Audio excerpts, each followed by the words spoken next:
પાઠ 2 સાયકલ સવારીની ખાટી મીઠી લેખક મનસુખ સલ્લા મનસુખ સલ્લાનો જન્મ અમરેલી જિલ્લાના નેસડી ગામમાં થયો હતો. તેમના માતાનું નામ વિમળાબહેન અને પિતાનું નામ મોહનલાલ છે.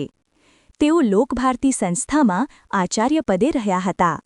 હૈયે પગલાં તાજા, માણસાઈની કેળવણી અને અનુભવની એરણ પર તેમના જાણીતા પુસ્તકો છે. તેમણે સાહિત્ય અને શિક્ષણ વિષયક અનેક પુસ્તકો લખ્યા છે. તેમને નર્મદ સુવર્ણ ચંદ્રક પ્રાપ્ત થયો છે.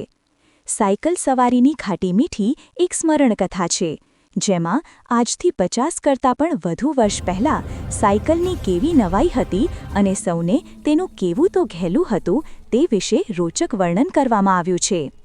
સાયકલ ચલાવતા શીખવાના અનુભવ ઘણા જ રમૂજ પ્રેરક અને રસપ્રદ છે. લેખક આખું શબ્દચિત્ર રચે છે, જેમાં આપણે અનાયાસે જોડાઈ જઈએ છીએ. તો ચાલો આપણે પાઠનું શ્રવણ કરીએ અને કલ્પનાના ઘોડાઓ દોડાવીને કરેલી કલ્પના ચિત્રોની મદદથી સમય પ્રવાસ કરીએ. આજની ઉગતી પેઢીને ટુ વ્હીલર ચલાવવાની નવાઈ નથી, પરંતુ 55 વર્ષ પહેલાં અમને સાયકલની નવાઈ હતી. બહાર ગામથી કોઈ સાયકલ લઈને આવે તો અમે આશ્ચર્યમુગ્ધ થઈને નિહાળતા. સાયકલ પર બેસવાનું મારું પહેલવહેલું સ્મરણ મારા કેશુ મામા ચલાડાથી સાયકલ લઈને આવ્યા હતા અને મને આગળના દાંડિયા પર બેસાડી આખા ગામમાં ફેરવ્યો હતો તેનું છે. બજારથી નદી, નદીના પાળેથી ખળાવાળ થઈ પાદર, પાદરથી ઊભી બજાર થઈ ઘરે પહોંચ્યો હતો તેનું છે. ત્યારે પૃથ્વી પ્રદક્ષિણા કરી હોય તેવો આનંદ થયો હતો. લોખંડના દાંડિયા પર બેસવું કંઈ અનુકૂળ ન હતું, છતાં દુઃખ કળાતું ન હતું, કારણ કે એક અદ્ભુત તક મળી હતી. સમવયસ્કોમાં હું ભાગ્યશાળી ઠર્યો હતો કે સાયકલ પર બેસીને આખું ગામ ફરવા મળ્યું હતું.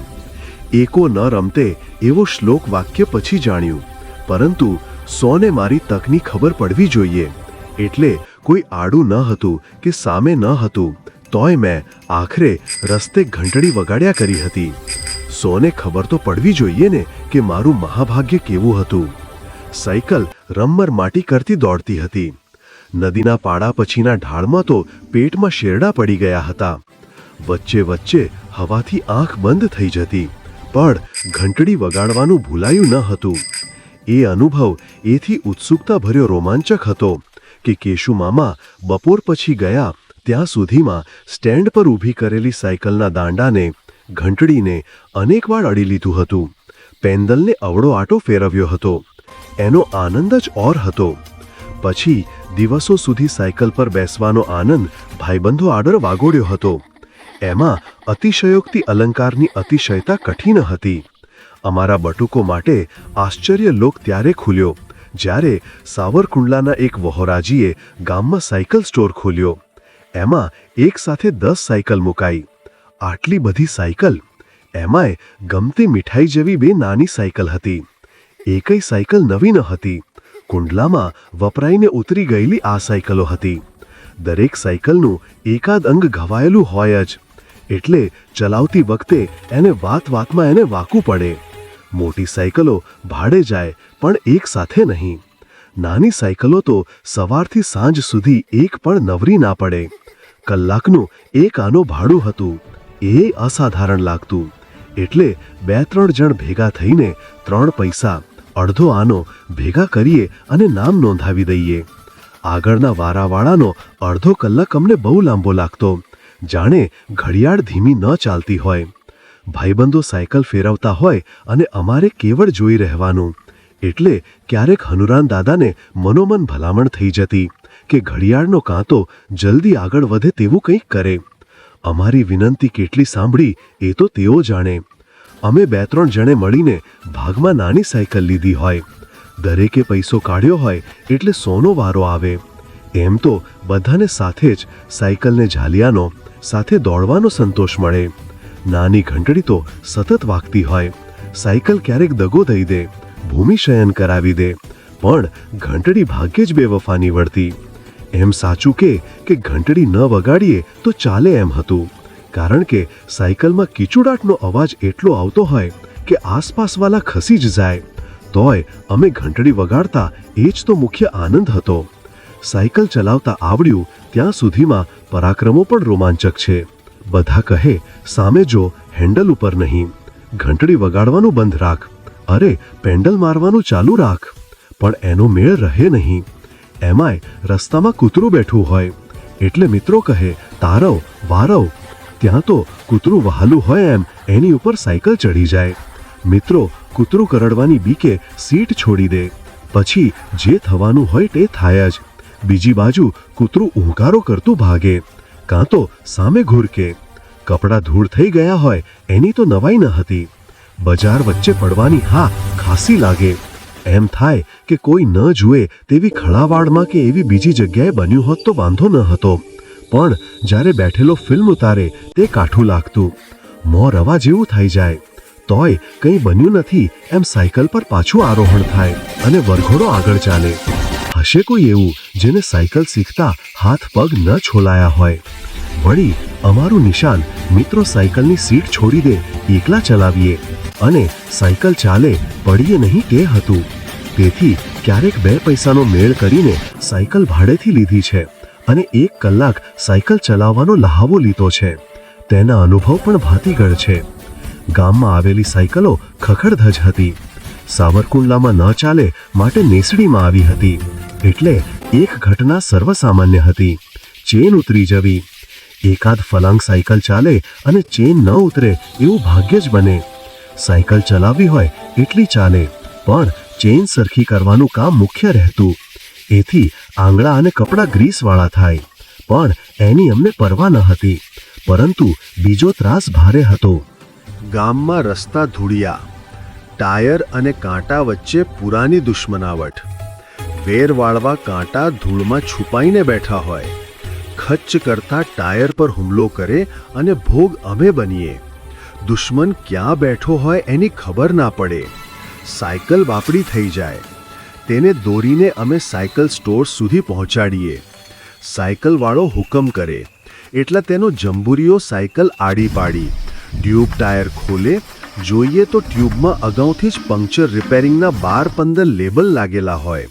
તેમાં અમારાથી એકનો વધારો થાય. જોકે તેના વધારાના પૈસા આપવા પડતા તે કઠતું. ટ્યુબમાં પંક્ચર ક્યાં છે તે જાણવા સાયકલવાળો ટ્યુબમાં હવા ભરી તગારા પાણીમાં બોળે અને હવા નીકળતી હોય ત્યાં બડબડિયા બોલે. ભલું હોય તો પડખેથી બીજું કાણું હોય તે ચાડી ખાય. એ બડબડિયા જોવાની બહુ મજા પડતી. સાયકલવાળો ટાયરમાં અંદરના ભાગે હાથ ફેરવીને કાંટો શોધી કાઢે. જાણે પોલીસે ગુનેગાર પકડી પાડ્યો હોય તેવા સંતોષ સાથે અમારી સામે જુએ ને બોલે. મને હતું જ કે 1થી વધારે પંક્ચર હશે, ડબલ પંક્ચર અને ડબલ દંડ. જોકે અમારો દંડ એ સાયકલ સ્ટોર્સવાળાનો આનંદ બનતો.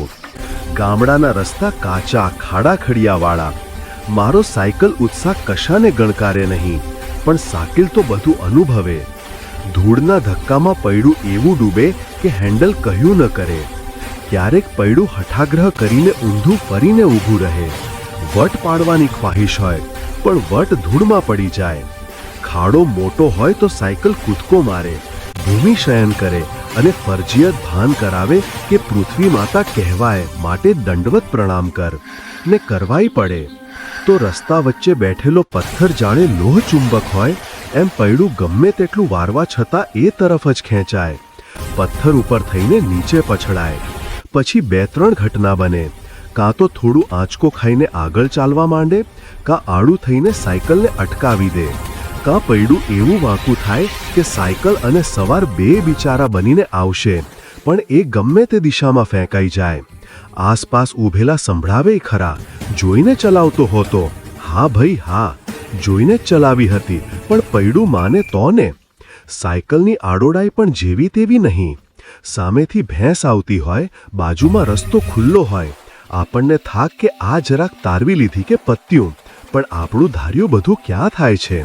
ભેંસને અક્કલ હોય તો ને. એ તો મારી બાજુ જ વળે. તે આગળ વધતી જાય અને મારી મૂંઝવણ વધતી જાય. એટલે સાયકલ વધુને વધુ ભીંત બાજુ લઉં. પછી તો ભીંત જ રહે. સાયકલ ધડામ કરતી ભીંત સાથે ભટકાય. હાથ પગ છોલાઈ જાય. એ સંતોષ હોય કે ચાલો ભેંસથી તો બચ્યા. પડવા કરતાંય વધુ ચિંતા હાથ પગે છોલાઈને લોહી નીકળ્યું હોય તેની થાય. ઘેર એની ખબર પડે તો ઠપકો તો મળે જ, એટલે ઘરગથ્થુ ઉપચાર પણ થાય. ત્યારે ક્યાં ખબર હતી કે ધૂળમાંથી એ સેપ્ટિક થાય છે. હાથમાં કોરી ધૂળ લઈ હથેળીમાં હલાવતા હલાવતા સાથે ઝીણી ધૂળ રહે તેને વાગેલા ભાગ ઉપર લગાવી દેવાની. મોટા ભાગે લોહી બંધ થઈ જાય. એટલે વળી સાયકલ ચલાવવાની. સાયકલ ચલાવવાનો ખરો આનંદ પડીએ નહીં એ નહીં, પરંતુ પૂરપાટ દોડાવી શકાય. એક હાથ હેન્ડલ પરથી લઈને વાંચતા સાયકલ ચાલતી રહે, જોનારા સામે વિજયની નજર ફેંકવાની અને આગળ વધવાનું એમાં હતો. જો કે ખરું પરાક્રમ બે હાથ હેન્ડલ પરથી લઈ લીધા પછી સાયકલ ચાલતી રહે તે ગણાતું, પરંતુ નાની સાયકલમાં શક્ય ન હોતું બન્યું. જરાક મોટા થયા પછી વટ પાડવાનું એક બીજું માધ્યમ હતું. જરાક મોટી સાયકલ ફાવી ગઈ. એક અંદર હેઠા પડવાનું અટકી ગયું. પણ બે તો ઠીક, પાછળ કેરિયર ઉપર કોઈને બેસાડીને ચલાવીએ અને પડીએ નહીં ત્યારે થાય ત્યારે ખરા. એમાંય પથ્થર, ખાડા, ધૂળના ધફ્ફાની મૂંઝવણ તો ખરી જ, પરંતુ એવા જોખમને ભરી પીવાની બેસવાની તૈયારી હોય. જો કે પાછળ બેસનારો એક ભલામણ ચોક્કસ કરે, હું કેરિયર ઉપર બેસું પછી તારે હેન્ડલ ઉપરથી હાથ નહીં લઈ લેવાનો, તો જ બેસું. આ શરત પાળવામાં પાછળ બીજા કોઈને બેસાડ્યો તોય પૂડ્યો નહીં. સાયકલ ચલાવી શક્યો એનો ગર્વ એવો પ્રબળ હોય કે શરત પાડી શકાતી. જો કે ત્યારે કારણ વિના ઘંટડી વગાડવાનું ચાલુ રહેતું. બીજાનું ધ્યાન ખેંચાવવું જોઈએ ને. સાયકલ ચલાવવી એ આજે નગણ્ય ઘટના લાગે, પરંતુ ત્યારે તો બધું અસામાન્ય હતું. બાળપણમાં દરેક પહેલો અનુભવ મનમાં ગાઢપણે છપાતો હશે, એટલે તો ભૂલાતો નહીં હોય. ઘટના મોટાઓની નજરે અને અમારી નજરે સાવ ભિન્ન લાગતી. સાયકલ પર પ્રથમવાર બેસવું, સાયકલ પર હાથ ફેરવવો, સાયકલ ચલાવવી, તેમાં થતું ભૂમિપતન, હાથ પગ છોલાવાને આખરે સાયકલ ઉપર કાબુ મેળવવો, આ બધું જ અણુ અણુને સ્પર્શી જતું. એનો આનંદ અને રોમાંચ કશાય સાથે સરખાવવાનું શક્ય નથી, કારણ કે એ પ્રથમ અનુભવ હતો. એની અનન્યતા જ બાળપણને મહિમામય બનાવે છે ને.